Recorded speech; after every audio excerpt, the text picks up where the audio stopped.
मला वाटतं राज्यपालांचं अभिभाषण म्हणजे राज्याचे लोकप्रिय मुख्यमंत्री देवेंद्र फडणवीस साहेब यांच्या त्या ठिकाणी कामाचा रोडमॅपच त्या ठिकाणी होता आणि महाराष्ट्र आता थांबणार नाही अशा प्रकारचं जे देवेंद्रजींनी सांगितलं त्याचं प्रत्यंतर या ठिकाणी राज्यपालांच्या अभिभाषणात होतं, ज्याचा तपशीलवार उल्लेख या ठिकाणी मी आज राज्यपालाच्या अभिभाषणावर अभिनंदन करताना केला। दोन महत्त्वाचे मुद्दे या अभिभाषणाच्या निमित्तानं सरकारच्या लक्षात आणून दिलं की राज्यपालांच्या अभिभाषणामध्ये जो सीमा प्रश्न आपला सुरू आहे, जो महाराष्ट्र सरकारसाठी जनतेसाठी अस्मितेचा आणि जिव्हाळ्याचा विषय आहे, त्याचाही उल्लेख झाल्याबद्दल मी अभिनंदन केलं।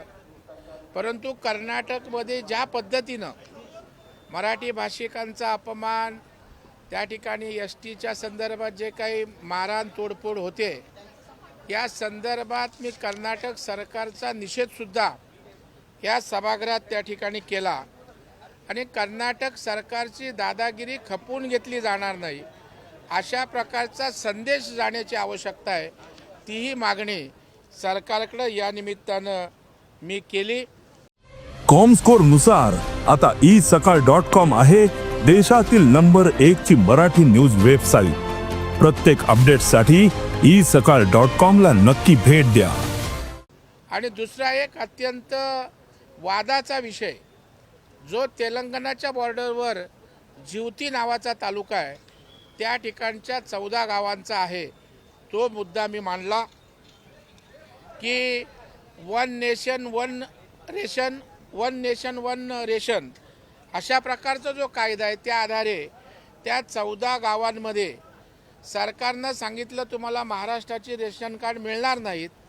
तुम्ही त्या ठिकाणी KYC परस्पर केली आणि 14 गावांना त्या ठिकाणी KYCच्या माध्यमातून जोडलं। ज्या 14 गावांना महाराष्ट्रामध्ये असल्याचा सर्वोच्च न्यायालयानं त्या ठिकाणी निर्णय दिला, तथापि ती दंडेलशाही तेलंगणा सरकारची जी आहे, या 14 गावामध्ये राहणारी लोक ही मराठवाड्यातली मूळची मराठी आहेत आणि त्याच्यामुळे त्यांची इच्छा महाराष्ट्रात राहण्याची आहे।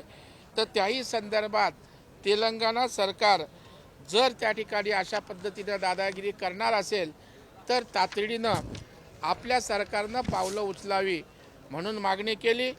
गुंतवणुकीच्या बाबतीत कसा महाराष्ट्र पुढे आहे, देवेंद्रजींनी दावोसच्या माध्यमातून किती गुंतवणूक आणली हेही त्या ठिकाणी सांगितलं।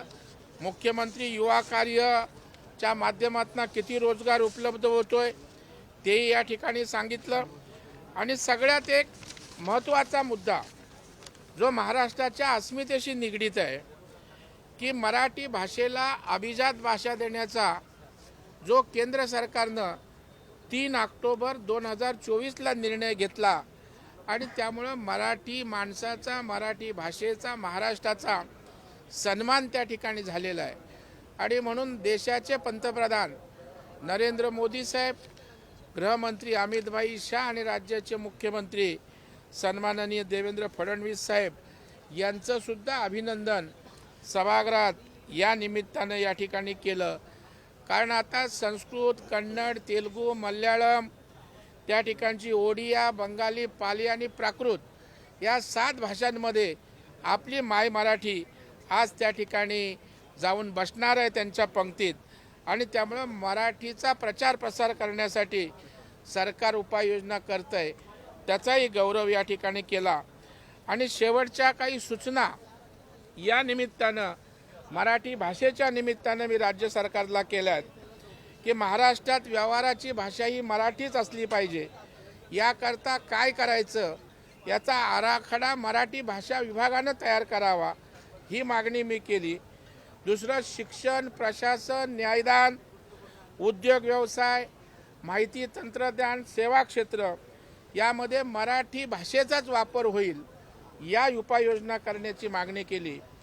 आणि इंग्रजी शाळांचं आकर्षण या ठिकाणी वाढत असताना मराठी शाळांची विद्यार्थ्यांची संख्या दिवसेंदिवस त्या ठिकाणी घटते आणि म्हणून मराठी शाळांचं आकर्षण वाढण्यासाठी उपाययोजना कराव्यात, त्यासाठी एखाद्या तज्ज्ञांची समिती नेमावी अशी मागणी त्या ठिकाणी केली. कारण 2 वर्षात इंग्रजी शाळांमध्ये 6 लाख विद्यार्थी वाढले आणि त्याच वेळेला 500 मराठी शाळा त्या ठिकाणी कमी झाल्या आहेत. म्हणून शालेय अभ्यासक्रमामध्ये 2 लँग्वेज पॉलिसी त्या ठिकाणी करावी. दुकानं आस्थापना पाट्या लावाव्या हा कायदा आहे, त्याची कडक अंमलबजावणी करावी. केंद्रीय विद्यालयात CBSE असेल, ICSE असेल, पहिलीपासून मराठी सक्तीनं शिकवली जावी आणि दुकानं, हॉटेल, आस्थापना या ठिकाणी गावाची ओळख त्या ठिकाणी व्हावी म्हणून पाट्या लावाव्या असा निर्णय सरकारचा नियम आहे. परंतु त्याची अंमलबजावणी होत नाही. तर या निमित्तानं अभिजात भाषेच्या निमित्तानं या राज्यपालाच्या अभिभाषणात मी सरकारचं लक्ष वेधणं, उपाययोजना करण्याची मागणी केली आणि सरकार त्यावर सकारात्मक भूमिका घेऊन गतीनं कारवाई करेल अशा प्रकारची अपेक्षा आहे. तुम्ही आता उल्लेख करताय मराठी भाषेचा, परंतु भैयाजी जोशी यांचं एक ट्विट जे आहे ते सध्या खूप चर्चेत आहे. मराठी ही मुंबईची भाषा नाही, इथे कुठली भाषा बोलली जाऊ शकते. घाटकोपरची भाषा गुजराती आहे असं त्यांचं एक भाषणातलं वक्तव्य ट्विट करण्यात आलं आणि त्यावरून आता गदारोळ सुरू आहे. ना मला याची कल्पना नाही, पण महाराष्ट्रामध्ये मराठी भाषेला अभिजात दर्जा दिल्याचा आनंद, अभिमान आहे आणि त्याच्यामुळे महाराष्ट्राची भाषा ही त्या ठिकाणी निश्चितच मराठी भाषा आहे, यामध्ये दुमत असायचं काही कारण नाही. देश विदेशातील प्रत्येक घडामोडींचे लाईव्ह अपडेट मिळवण्यासाठी आता साम टीव्हीच्या सर्व सोशल मीडिया प्लॅटफॉर्मला लाईक, फॉलो आणि सबस्क्राईब करा. तसंच सर्व नोटिफिकेशनसाठी बेल आयकॉन प्रेस करायला विसरू नका.